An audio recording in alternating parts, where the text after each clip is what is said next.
1.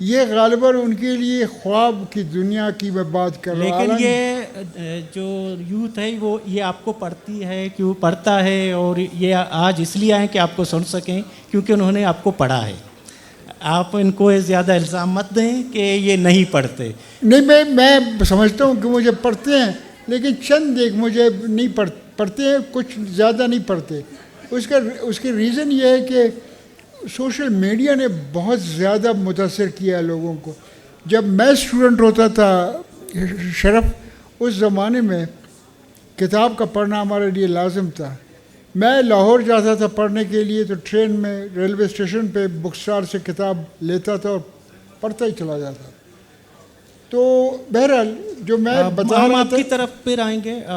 جی آخری بات میں اس سلسلے میں یہ کہنا چاہتا ہوں, اس طرح سے وہ شوق بڑھتا رہا. آخر میں نے یہ فیصلہ کیا کہ میں نے لکھنا اگر ہے تو اپنی مادری زبان میں اور بلوچی میں. بہت شکریہ. یہ ہم گفتگو کو آگے بڑھائیں گے. عارف ضیاء صاحب, آپ سے معذرت کہ مجھے بتایا گیا کہ آپ نہیں آئے ہیں تو اس لیے آپ کا میں صحیح طریقے سے تعارف نہیں کر سکا.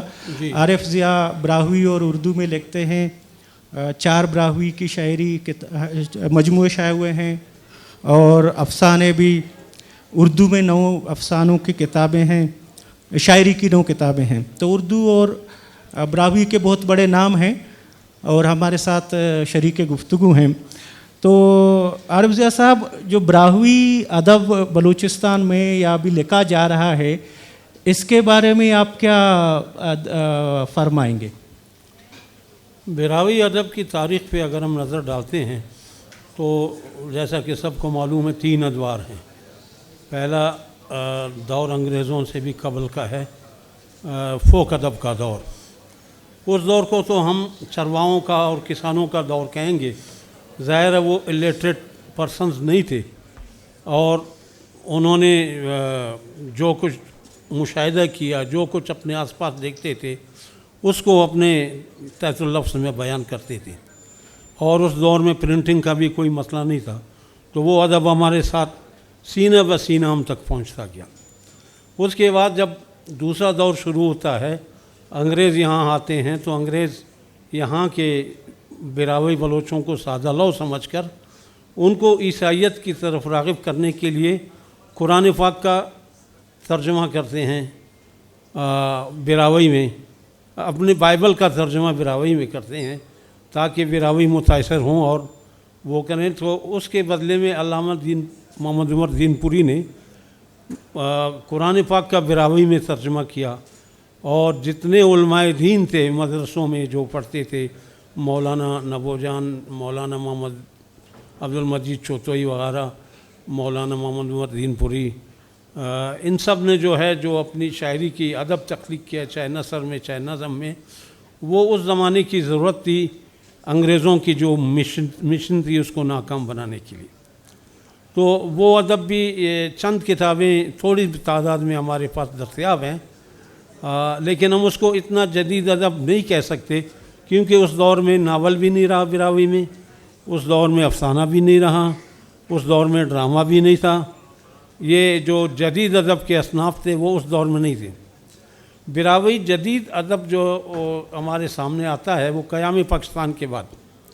قیام پاکستان کے بعد ادب جو ہے وہ تعلیم یافتہ لوگوں کے ہاتھوں میں چلا گیا, جن میں پروفیسر بھی تھے, جن میں ڈاکٹر بھی تھے, جن میں ریڈیو پاکستان سے ڈاکٹر غلام نبی رائی, غلام درست وغیرہ ایسے لوگ تھے, اور پروفیسر نادر کمبرانی جو یونیورسٹی کے تھے اور دوسرے سیکشن کے.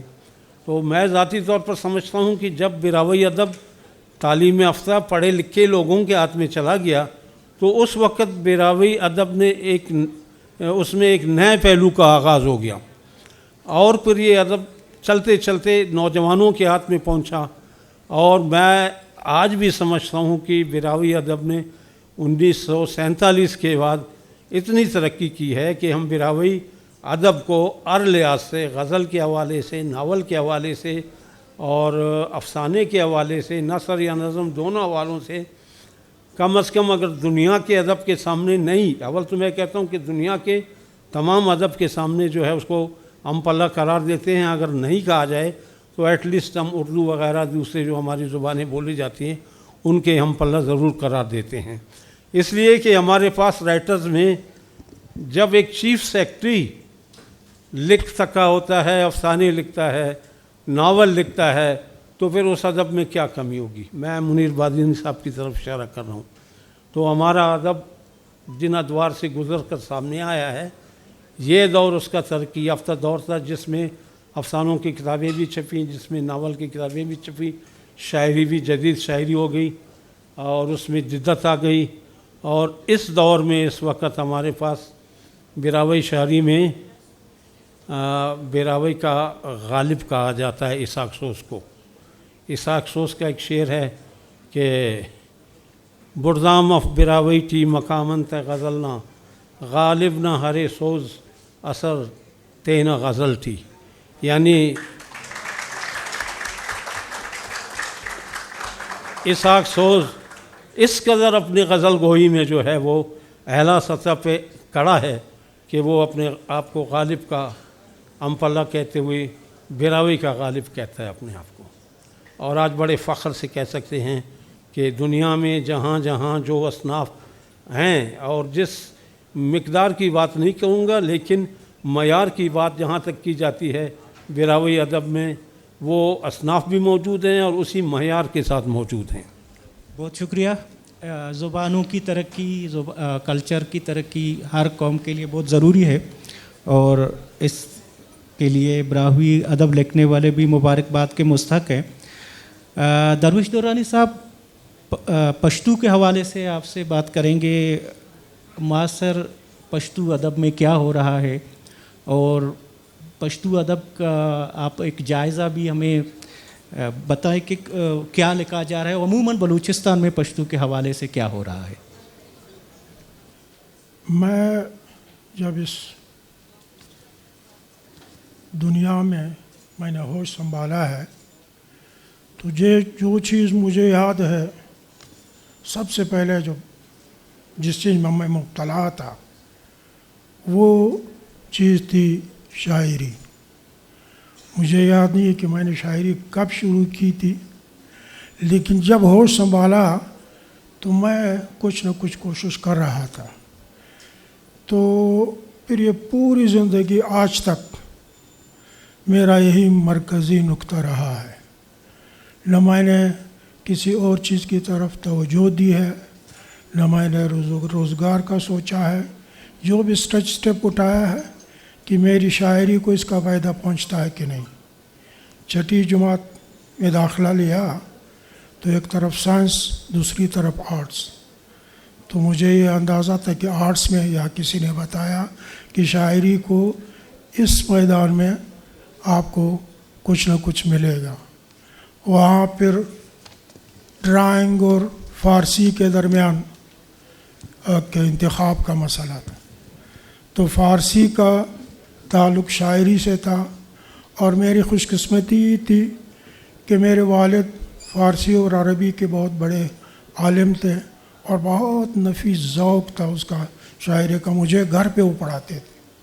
وہی جو کچھ میں نے وہاں پڑھا ہے تو میری بنیاد وہی ہے. اور افغانستان میں وہ سلیمان لائق ایک بڑا شاعر ہے, وہاں کا وہ وزیر بھی رہے ہیں, انقلابی بھی رہے. وہ بھی مجھے بتا رہا تھا کہ میں نے جو کچھ سیکھا ہے وہ والد سے سیکھا ہے, بہت آگے میں نے کسی ادارے سے کچھ نہیں سیکھا. تو پھر میں آگے آیا, کالج میں داخلہ لیا. تو کالج میں بی اے میں لوگ کوشش کرتے کہتے کہ روزگار کے لیے کون سا مضمون اچھا ہے, اور میں نے بی اے میں فلسفہ منتخب کیا. مجھے پتہ تھا کہ فلسفے سے کچھ نہیں ملے گا, لیکن مجھے پتہ تھا کہ علم اور شاعری کو اس سے فائدہ پہنچتا ہے. اور پھر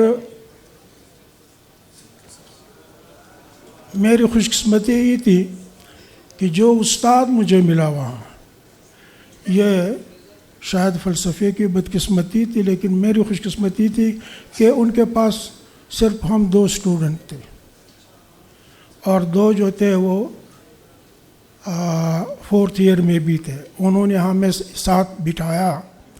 تو ہمارے وہ استاد بادینی صاحب تھے. یہ ہمارے استاد تھے. یہ بہت انہوں نے فلسفے میں لاہور سے وہ کیا تھا. میں بڑا ان کو شوق تھا پروفیسر بننے کا اور علم پھیلانے کا.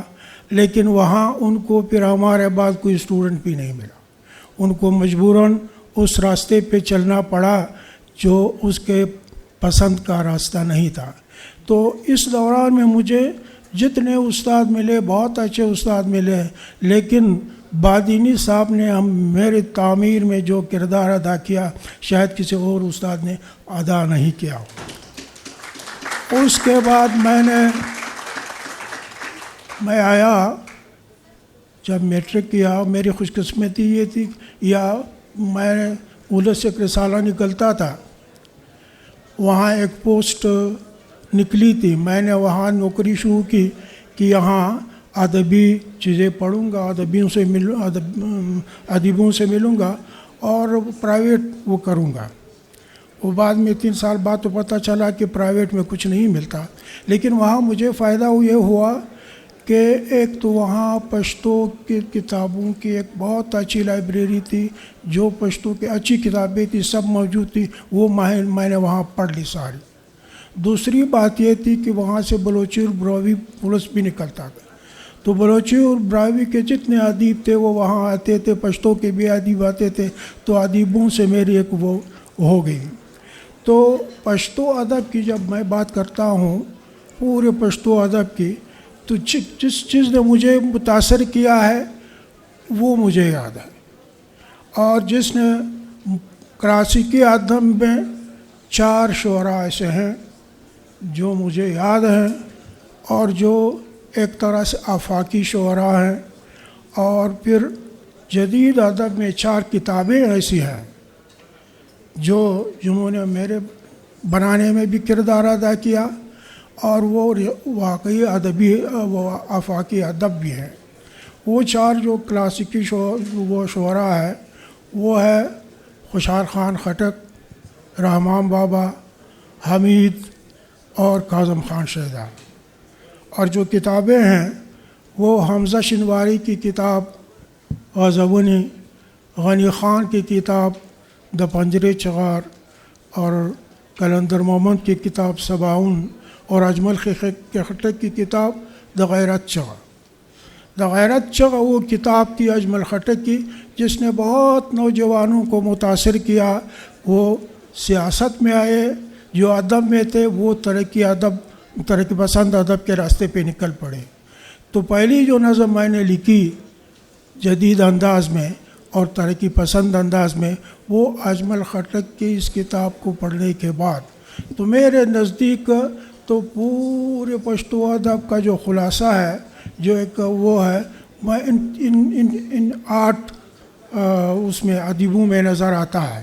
اور اس کے بعد تو بہت سے ادیب پیدا ہوئے ہیں افغانستان میں، خیبر پختونخوا میں، بلوچستان میں. وہ ظاہر ہے کہ ان کا احاطہ کرنا وہ ممکن بھی نہیں ہے.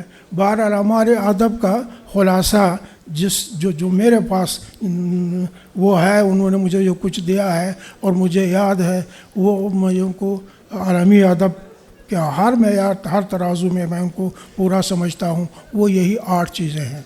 مہربانی.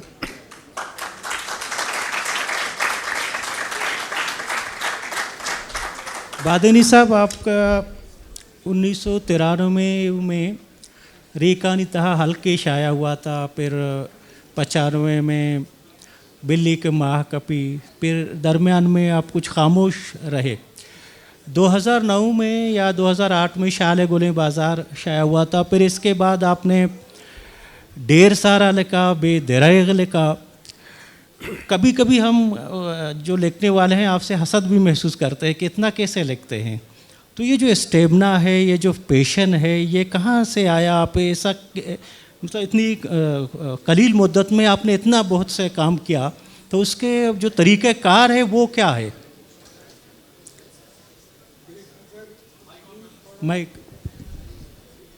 بے خطر کھود پڑا آتش نمرود میں عشق، عقل ہے محو تماشائے لبے بام ابھی. بغیر پیشن کے، پیشن کا اردو ترجمہ کیا ہو سکتا ہے؟ بغیر جذبے کے، عشق کے آپ کچھ نہیں کر سکتے. مجھے اپنے اسکول کے زمانے سے اس دنیا کو الفاظ میں بیان کرنے کا ایک شوق تھا. مثلا میں چاند کو دیکھتا تھا تو میں سوچتا تھا کہ چاند کو میں کیسے دیکھتا ہوں. جب میں کسی پھول کو دیکھتا تھا، صحرا کو جب میں دیکھتا تھا اپنے گاؤں کے پیچھے پھیلا ہوا صحرا، صحرا نے مجھے بہت متاثر کیا. میں نے بہت سارے ناول صحرا کے اوپر ہیں، تو اس کی چھاپ میرے ذہن کے پیچھے ہے.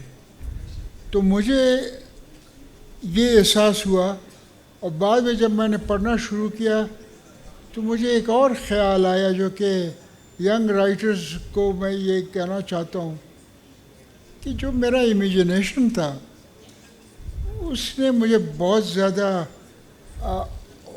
امید دلائی. رائٹر کیا کرتا ہے؟ رائٹر جب لکھتا ہے تو وہ اسٹرکچر بناتا ہے، حیت بناتا ہے، شکلیں بناتا ہے، فارمز بناتا ہے. اب ضروری نہیں ہے کہ جو شکل میں بناتا ہوں وہ آپ وہی شکل بنائیں. آپ اپنا شکل بنائیں گے، میں اپنا شکل بناؤں گا، کوئی دوسرا اپنا شکل بنائے گا. اور شکل ہم اس لیے بناتے ہیں کہ ہم اس کائنات کو، اس کی وسعتوں کو، اس کی پھیلاؤ کو جب دیکھتے ہیں تو ہم سمجھتے ہیں کہ اس کو بیان کریں ہم. تو میں سمجھتا ہوں کہ سب سے پہلے جو آپ کا امیجنیشن ہے وہ کام آتا ہے، جو فینٹیسی ہے وہ امپورٹنٹ ہے. الفاظ بعد میں آتے ہیں، کیریکٹرز بعد میں آتے ہیں، کہانی بعد میں بنتی ہے. سب سے پہلے کہانی کی ایک شکل، ایک حوالہ، ایک سایہ، ایک شیڈ آپ کے ذہن میں ہوتا ہے کہ میں بلوچستان کے لک و دک صحراؤں کو، اس کے بلند و بالا چوٹیوں کو، اس کے برف پوش پہاڑوں کو، اس کے پھیلے ہوئے زر کو، جو اس کا جو گوادر کا جو مید ہے جو اس کو بیان کرتا ہے، اس کے الفاظ میں سنتا تھا. تو جب وہ پدی زر کہتا تھا، دیوی زر کہتا تھا، جب وہ کہتا تھا کہ مچھلی کشتہ، تو شکار کو کشتہ بولتا تھا، حلال کرنے کو کشتہ بولتا. جب وہ تیراکی کو اجناکی بولتا تھا، مجھے بہت پیارا لگتا تھا، ان کے الفاظ مجھے اچھے لگتے تھے. تو بعد میں شکل بناتا تھا. تو آپ کا جو سوال یہی تھا کہ آپ کا جو لکھنے کا طریقہ کار ہے وہ کیا ہے؟ اچھا، بعد میں جب میں لکھتا رہا، بیوروکریسی میں رہ کے تو میں بہت انڈر پریشر ہوتا تھا، کام بہت زیادہ تھا، بیعت ہوتا تھا. گورنر ہاؤس میں کام کرتا تھا، چیف منسٹر کے ساتھ کام ہوتا تھا، چیف سیکرٹری اوپر تھا، کمشنر تھا، ڈی سی تھا، چیف سیکرٹری. لیکن میں، آپ اندازہ کریں کہ میں اپنے آپ کو ایٹ ایز رکھنے کے لیے، ریلیکس رکھنے کے لیے میں نے کریشن کا سہارا لیتا تھا. جب میں کوئی کہانی لکھتا تھا تو میں وہ سارا جو کچھ دفتر میں کرتا تھا وہ بھول جاتا تھا. اس طرح سے میری پریکٹس ہو گئی. لوگ مجھ سے پوچھتے تھے کہ آپ یہ کہاں سے لکھتے؟ کوئی کہتا ہے آپ کے پاس کوئی جن ہے، تو میں نے کہا وہ جن آپ بھی مہربانی کر کے لے لو. بات یہ ہے شرف کہ ینگ رائٹرز کو میں کہتا ہوں آپ کتنے صفحے لکھتے ہو؟ کہتا میں نے کبھی نہیں لکھا. تو میں نے کہا آپ ایٹ لیسٹ 20 صفحے لکھا کریں روز. 20 صفحے نہیں لکھتے آپ 10 صفحے لکھیں، 10 نہیں لکھتے 5 لکھیں. آپ کو لکھنا، بیٹھنا آپ کے لیے لازم ہے. مجھے کم از کم یہ اپنے اوپر اعتبار ہے کہ برف باری ہو رہی ہے، موسم بہت خوشگوار ہے، لوگ چائے پینے نہیں ہوٹلوں کی طرف نکلے، میں اپنے کمرے میں بیٹھا ہوا وہ لکھ رہا ہوں. مشکل کام ہے بیٹھنا بہت مشکل ہے، پھر کام کرنا اس سے بڑھ کر مشکل ہے. تو میں یہ سمجھتا ہوں کہ مجھے اگر کسی چیز نے زندہ رکھا ہوا ہے وہ کریٹیو رائٹنگ ہے. اور کریٹیو رائٹنگ کا ایک اپنا ٹیسٹ ہے، اپنی ایک زبان ہے. لیکن سوال یہ کہ جو میں لکھتا ہوں میں اس کو دوبارہ نہیں پڑھ سکتا. پڑھنا آپ پڑھ سکتے ہیں. شرف نے میرے اوپر کتاب لکھی ہے MPhil کی میرے فن کے بارے میں. میں ان کو جب دیکھتا ہوں کہ شرف نے میرے بارے میں لکھا تو میں لرز جاتا ہوں. میں لرزتا اس وجہ سے ہوں کہ میں نے کہا یہ کس شخص کے بارے میں لکھ رہا ہے, یہ منیر بادینی کون ہے. اس کی وجہ یہ ہے سائیکالوجیکلی جب کوئی بھی رائٹر ہو جب وہ لکھ رہا ہوتا ہے اصل میں اس کا اصل جو شخصیت اس کی ہے وہ اسی وقت ہوتے ہیں. بعد میں وہ ایک عام آدمی بن جائے. اس وقت جو میں آپ سے بیان کر رہا ہوں میں رائٹر ہوں لیکن میں گزر چکا ہوں. میں اس وقت آپ کے پاس ایک سپیکر کے طور پر بول رہا ہوں, آپ سوال کر رہے ہیں میں بول رہا ہوں. لیکن جب میں اپنے بیڈ روم میں بیٹھ کے اکیلے میں جب کاغذ پہ لکھتا ہوں اس وقت میرا انداز بدل جاتا ہے, میرا دنیا کو دیکھنے کا رنگ بالکل بدل جاتا ہے. میں ایک اور تھاٹ کی دنیا میں چلا جاتا ہوں, شکلوں کی دنیا میں چلا جاتا ہوں. میرے چاروں طرف سے شکلیں بادلوں کی طرح تیر رہے ہوتے ہیں اور میں ہر شکل کو دیکھتا ہوں. ہر شکل خوبصورت لگتا ہے.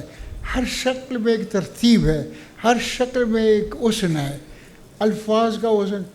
میں اپنے الفاظ کبھی کبھی رخشانی بلوچی میں لکھتا ہوں, بعض اوقات مجھے فارسی کا خیال آتا ہے لفظ کا میں استعمال کرتا ہوں, بعض اوقات مجھے اردو کا کوئی لفظ آتا ہے اس وقت میں اس کو استعمال کرتا ہوں, کوشش کرتا ہوں بلوچی لکھوں. لیکن اگر میں سوچتا ہوں کہ مجھے زبردستی بلوچی لکھنا ہے, بلوچی تو میری زبان ہے, بعض چیزوں میں اس کے کم زبان ہے, لیکن ایک ترتیب سے میں باقی چیزوں کی میں براوی کے الفاظ فرض کریں میں بہت استعمال کرتا ہوں. تو اس طرح سے مجھے انسپریشن ملتی ہے اور میں کام کرتا ہوں. اب میں پڑھتا کم ہوں, لکھتا بھی ہوں, اور لیکن وہ جوانی کے اندر جو ایک جوش ہوتا ہے وہ ولولہ انفارچونیٹلی. ٹھیک ہے, پھر اس پر آگے بھی بات کریں گے. عارف صاحب, آپ نے براہوئی ادب کے جو تاریخ تھی اس پر مختصراً بات کی. اب آپ ہمیں بتائیں کہ جدید براہوئی ادب میں مجموعی طور پر کیا ہو رہا ہے. ناول لکھے جا رہے ہیں, افسانے کیا کیا لکھے جا رہے ہیں, شاعری کیسی ہو رہی ہے, نان فکشن میں کیا کام ہو رہا ہے. آپ ذرا تھوڑا سا اگر ہمیں اس کے بارے میں بریف کریں. کر کے شرف ایک بات کروں تو آپ جی پرانا منائیں. فرمائیں. یہ جو آڈینس بیٹھا ہے, میں آج کل بولتا کم ہوں, میں سوچتا ہوں کہ انٹریکٹیو بنا دو, زیادہ کویشچن وہاں سے آئیں تو زیادہ بہتر ہے. اس کی طرف جائیں گے.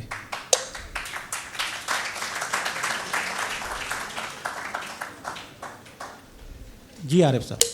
جی سیاہ صاحب. جی, جیسے کہ میں نے اس سے پہلے بتایا کہ براہوئی ادب میں اس وقت ہم اس کو جدید ادب کا دور کہہ سکتے ہیں, اور وہ سب کچھ لکھا جا رہا ہے جو کہ کسی بھی زبان کے ادب میں ہونا چاہیے. یعنی اگر ہم غزل کو لیتے ہیں تو اس وقت نوجوان, خصوصاً نوجوان اتنا زیادہ کام کر رہے ہیں. محسن فگار ہمارے ایک مچ میں رہنے والے شاعر ہیں, لیکن ان کی آپ غزل کو دیکھیں تو آپ کو اس میں اتنی جدت ملے گی کہ اس کو پڑھ کر حیران ہوا جاتا ہے کہ انسان کے خیال کی پرواز یا جملوں کی جو ساخت ہوتی ہے, بنت ہوتی ہے, وہ اتنی بہترین بھی ہو سکتی ہے. عمران فریق ہے اور دوسرے بہت سارے نام لیے جا سکتے ہیں. ایک دور وہ تھا کہ افضل مراد یا میرے ہمسر لوگ, ڈاکٹر عبدالرزاق صابر وغیرہ, جب ہم لکھتے تھے تو ہمارے پیچھے ایک کیپ آ رہی تھی, اور آج میں جب دیکھتا ہوں تو وہ کیپ جو ہمارے پیچھے آ رہی تھی وہ یقیناً ہم سے بھی آگے نکل چکی ہے. اگر کسی بھی شعبے میں ہم اٹھائیں تو ہم یہ دیکھتے ہیں کہ اگر شاعری ہے تو انتہائی جدید شاعری ہو رہی ہے. جیسے میں نے محسن فگار کا نام لیا, عمران فریق کا نام لیا, اسی طرح افسانے میں جو ہے بہت سارے ایسے نام ہیں جو بہترین افسانہ لکھا جا رہا ہے اس وقت. اسی طرح ناول گو کہ بہت کم تعداد میں لکھا جا رہا ہے, محدود تعداد میں ہے, لیکن اچھے معیار کے ناول لکھے جا رہے ہیں. تو میں بذات خود کسی شعبے میں ایسی کمی محسوس نہیں کرتا کہ جس میں میں کہوں کہ یار یہ چیز ہماری براہوئی ادب میں نہیں ہے, یا اگر ہے تو اس کا معیار اتنا نہیں ہے. سب سے بڑی بات میں آپ کو یہ بتا دوں کہ سامعین جو میرے سامنے سننے والے بیٹھے ہوئے ہیں، اور شاید بہت سارے دوستوں کو حیرت ہوگی کہ میں نسلاً پٹھان ہوں، کاسی قبیلے سے میرا تعلق ہے، لیکن میں نے جتنا کام کیا ہے براوی ادب میں کام کیا ہے۔ میں نے پشتوں میں صرف ایک غزل لکھی ہے، وہ بھی ڈاکٹر فاروق سرور کے اصرار پہ کہ یار تم کاسی ہو، تم نے پشتوں میں کچھ نہیں لکھا، تو سوری یاد نہیں ہے مجھے، لیکن میں نے کہا کہ کسی کے اصرار پہ لکھی ہوئی چیز یاد نہیں رہتی، اپنی لکھی ہوئی تو میں پوری کتاب لایا ہوں، آپ لوگوں کو پوری کتاب سنا سکتا ہوں۔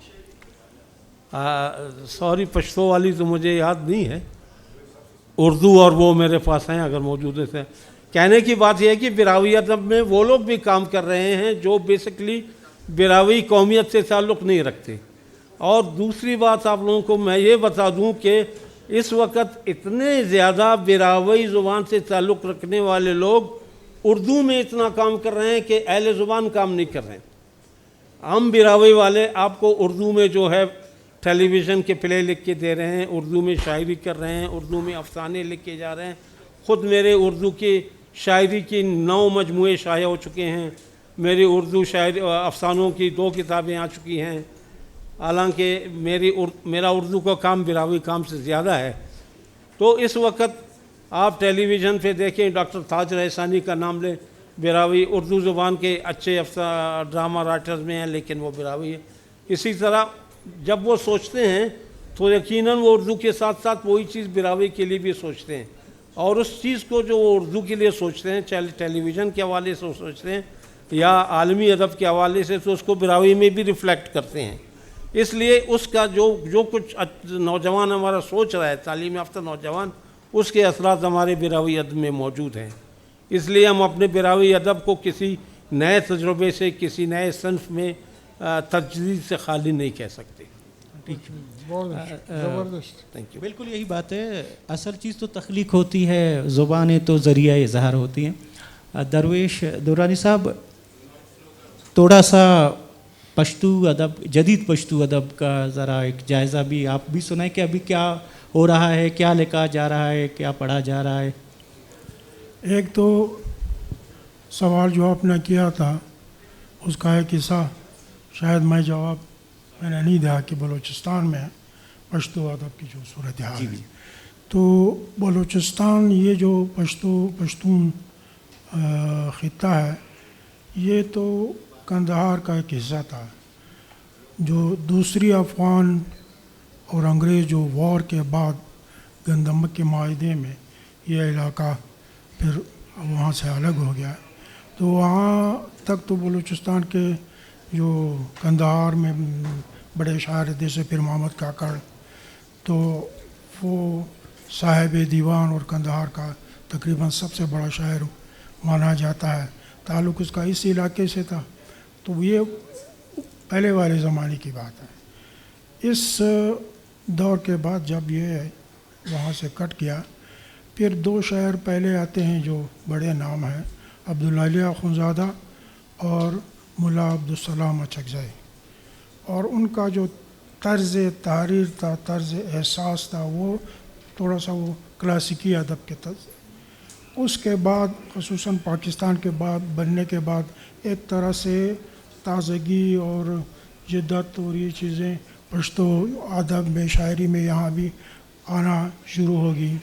تو ان میں اس زمانے میں پھر سلطان محمد صابر، رب نواز مائل، صاحبزادہ حمید اللہ اور ابوالخیر زلان، سیال کاکڑ، یہ لوگ ایک گروپ تھا ان کا۔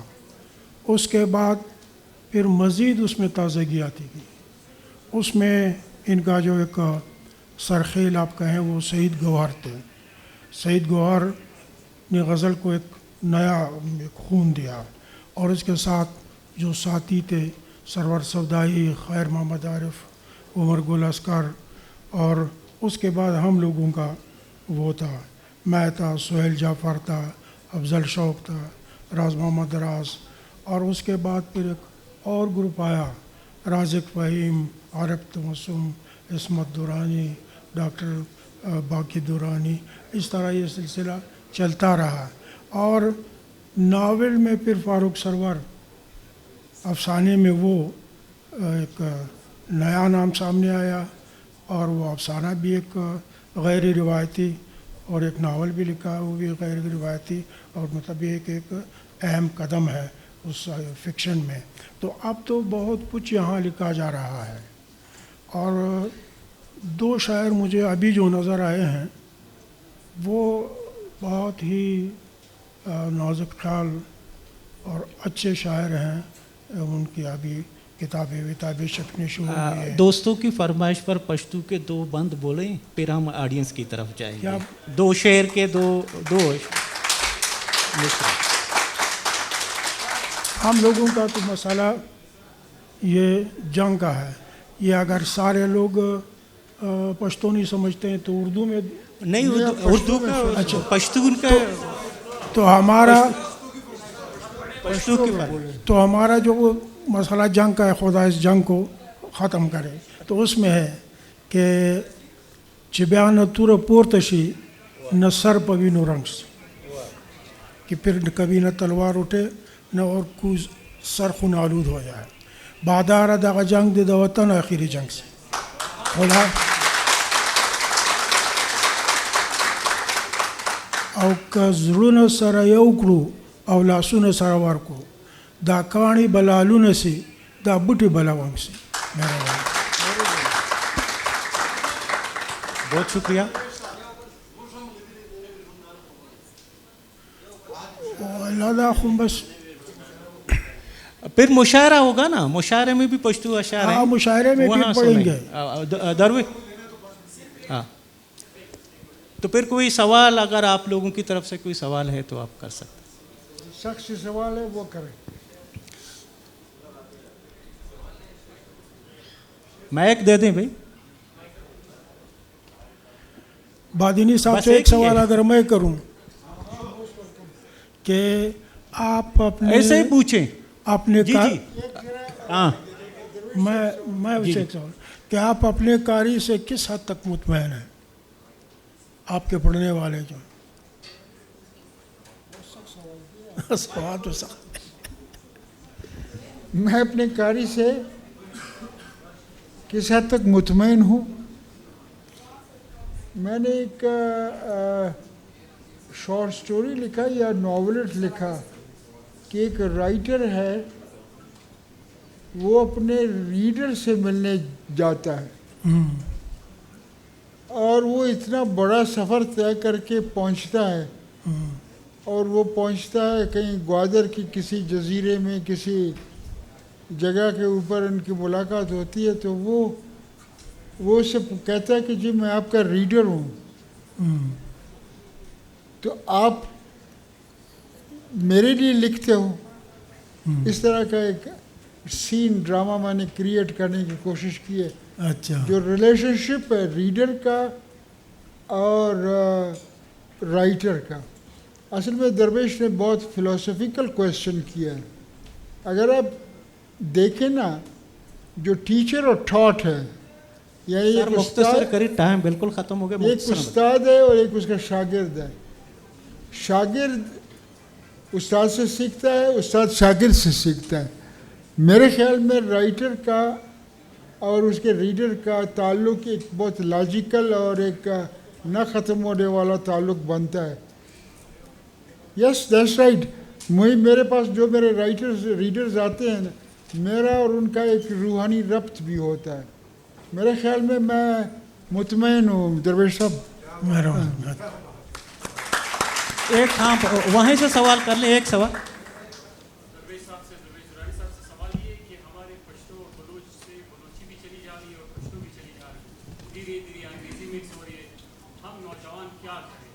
ہمارے میرے کان بھی تھوڑے سے ہیں، وہ حضور وہ ہے.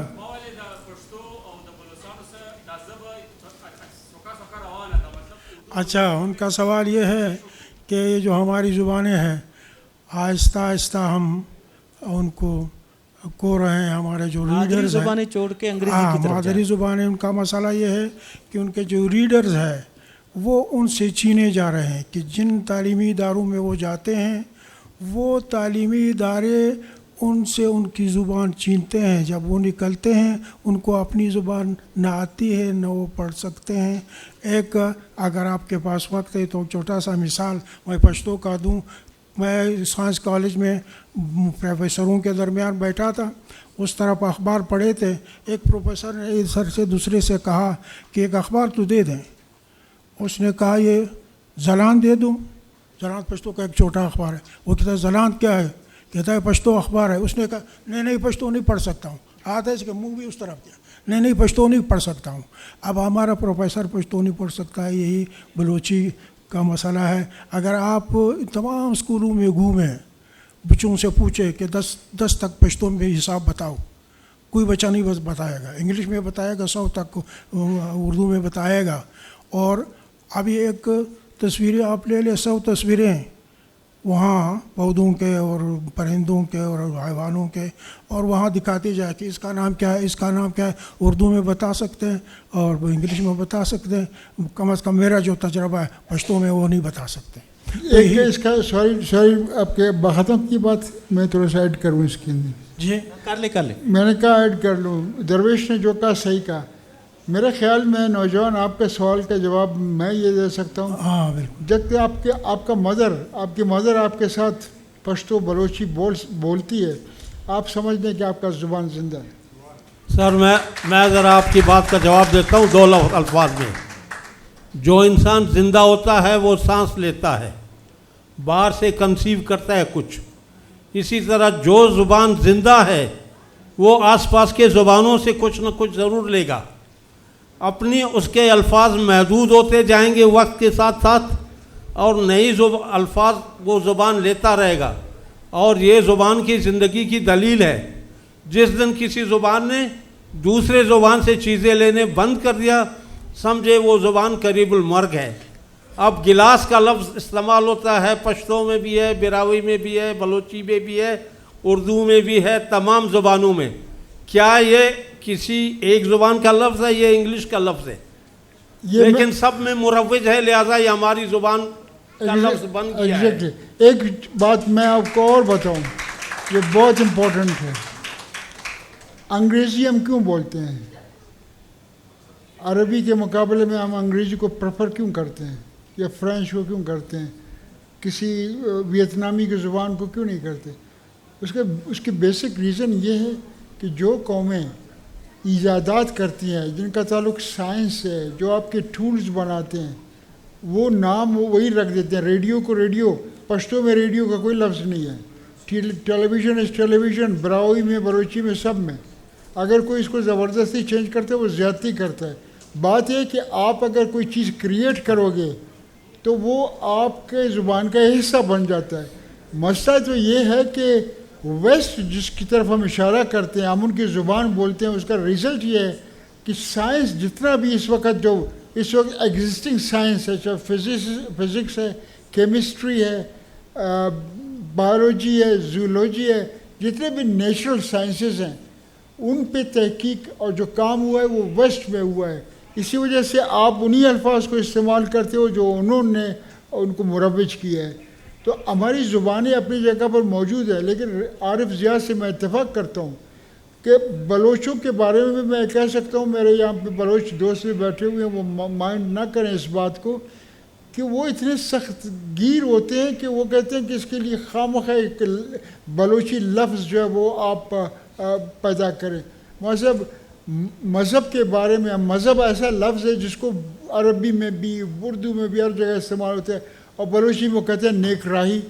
میں نیک راہی کیوں استعمال کروں؟ میں مذہب استعمال کروں گا.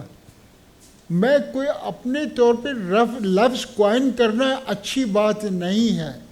بے شک آپ اپنی زبان کی پیورٹی کو سامنے رکھیں, لیکن آپ کا زبان, میں 1950 میں پیدا ہوا, میرے گاؤں میں جو بلوچی بولی جاتی تھی, آج ہمارے گاؤں میں وہ بلوچی جو میرے والد صاحب بولتے تھے, اور میرے والد صاحب جو شعر بولتے تھے کلاسیکل بلوچی عیدی شاعری کے, وہ الفاظ آج ہمارے بچے استعمال نہیں کرتے. اس کا ریزن یہ کہ وہ اسکول میں کچھ اور پڑھتے ہیں, سوشل میڈیا پہ. کوئی اور ایک سوال لیں گے آپ سے بس ایک آ کے.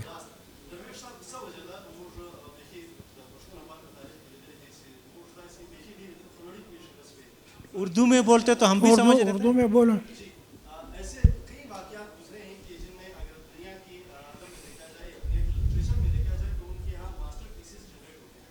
پشتو ادب کے اندر یا یہ پشتونخوا اس ادب کے اندر ہم نے نہیں دیکھا کہ اس کے اندر 9/11 کا انسیڈنٹ ہوا, اس کے اندر ابھی یہ طالبانائزیشن ہوا, اس کے ہسٹری کے اندر جاتے ہیں اور بھی ایسے انسیڈنٹس یا واقعات ہیں جو کہ کافی دل دہلا دینے والے ہیں. اس دوران پشتو ادب کے اندر ماسٹر پیسز جنریٹ کیوں نہیں ہوتے جو دنیا کو متاثر کر سکتے؟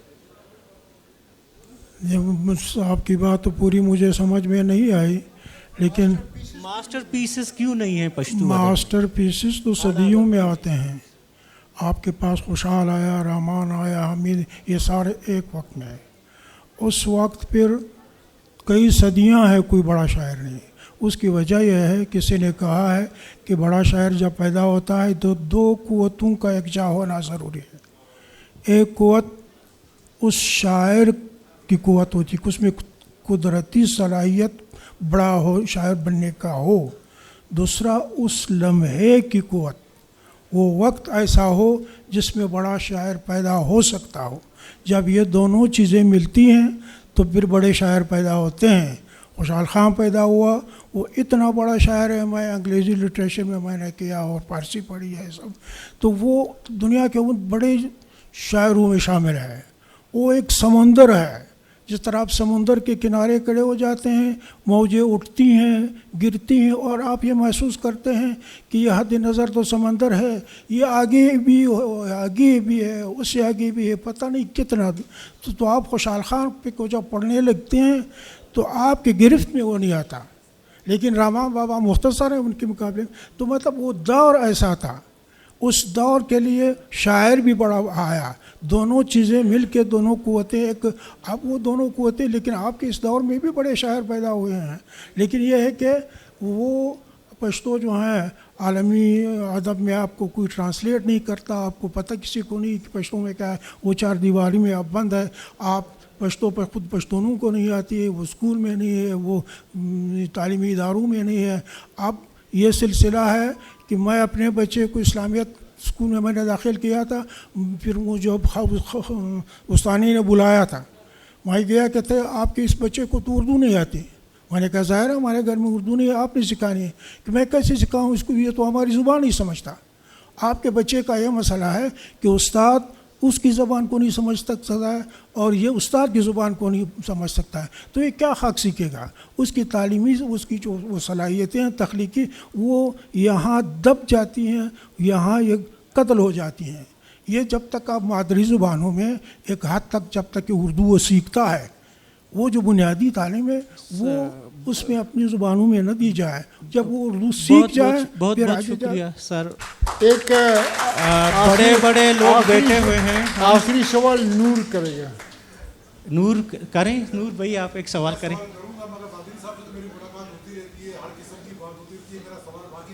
ہاں بالکل. جاوید صاحب سے میں یہ پوچھنا چاہوں گا, درج صاحب بلوچستان کا پشتو ادب ہے اور ایک اے پی کا پشتو ادب ہے, سارے اکثری نظریہ سب کچھ انہیں کو مل جاتا ہے, آپ لوگوں کا رہ جاتا ہے, اس پہ اصل میں یہ جو سیاسی مسئلہ ہے, کچھ لوگ سیاسی انداز میں سوچتے ہیں, کچھ جو ہیں وہ ایک فطری انداز میں کسی چیزیں کیسی ہونی چاہیے. مسئلہ یہ ہے کہ پشتو دو صوبوں میں ہے, تو یہ اگر یکجا ہوتا تو یہ مسئلہ نہ ہوتا. وہ اس لیے اب مجھے بھی ایوارڈ ملا ہے, مجھے ابھی پرائڈ آف پرفارمنس ملا, مجھے دوسرے جو خوشحال خان بڑے ایوارڈ یہ ملتا ہے. لیکن وہ جو بڑے بڑے ہوتے ہیں, وہ جو جن کا تعلق پشتو زبان سے ہوتا ہے, تو مرکز وہی ہے. یہاں ظاہر ہے کہ بلوچی کو وہ چیز ملے گی, پشتو کو پھر وہ نہیں مل رہا تھا. اور یہ آگے یہ صحیح بات بھی ہے کہ مطلب بلوچی کو ملے گا, پشتو کا حصہ وہاں ملا تو پھر یہاں تو پھر نہیں مل سکتا ہے. تو یہ جو لوگ کہتے ہیں کہ یہ اکٹھے ہوں تو پھر جب کورس بنے گا تعلیم کے لیے, وہ بھی اس میں بھی آسانی ہوتی ہے. جب ایوارڈ آتے ہیں تو اس میں بھی آسانی ہوتی ہے. تو یہ مسئلہ اس لیے ہے کہ یہاں کے لوگ جو محرومی محسوس کرتے ہیں کہ وہاں سے بھی اصلی جو مرکزی چیز جو پشتو کو جانا چاہیے وہ وہاں جانا جاتی ہے اور پھر یہاں جو ہے وہ پھر بلوچی کو چلی جاتی ہے. تو یہ لوگ کہتے ہیں کہ ہمیں تو کچھ نہیں ملتا. تو یہ بنیادی مسئلہ اس تقسیم کا ہے. ٹھیک ہے سر, اگر تھینک یو, پشتو بہت میں بہت کہتے ہیں- شکریہ. ایک سوال کر لیں. اقوام متحدہ کی ایک تازہ رپورٹ ہے, وہ کہتے ہیں کہ براوی سوالوں میں شامل ہے تو معلوم ہوتی ہے. آپ اس کو اتفاق کرتے ہیں؟ میں ذاتی طور پر تو نہیں کرتا, میں کولے اس لیے کہ براوی زبان میں وہ سب کچھ موجود ہے جو ایک زندہ زبان میں ہونی چاہیے. اس پر تالیاں. بڑے لوگ ہیں, جی تو چاہتا ہے کہ گفتگو ہوتی رہے لیکن وقت ختم ہو گیا ہے اور آپ کا سوال بھی رہ گیا. I am sorry. عارف سے آپ کا بہت بہت شکریہ. منیر احمد بادلی صاحب, درویش دورانی صاحب, آپ لوگوں کا بہت شکریہ, آپ لوگوں نے وقت نکالا. ہمارا پروگرام یہیں پر ختم ہوتا ہے.